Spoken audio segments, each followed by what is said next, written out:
है कि हम एक कमेटी बनाए जिसके अंदर हम मुख्तलिफ वेटरन्स को अपने एथलीट्स को मिला के कमेटीज बना रहे हैं जिसके ऊपर हम सलाहियतें उनको उनकी रिकमेंडेशन करके ऐसे कॉम्प्लेक्सेस और बनाएंगे। और we are welcome to any suggestion. अगर आपने बोला है मेरे मुताबिक अल्हम्दुलिल्लाह this is according to the all requirements we meet, लेकिन अगर हमने कहा आपने कहा है हम उसको आगे देखेंगे। एरिया बचता है इसमें मैट बिच की मैट रेसलिंग हो सकती है यहाँ तक इसके साथ ये हमें तजर्बा करके दिखा दें जो मैट जगह उतनी नहीं है। हाँ जी पूछना ये चाह रहे हैं कि यहाँ पे इसके साथ भाई मेरे ने पूछा कि यहाँ पर मैट रेसलिंग हो सकती है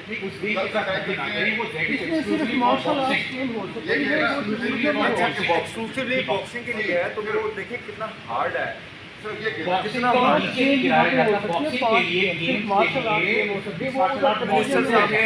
जूजित्सु का भी जिक्र किया, कराटे का भी किया,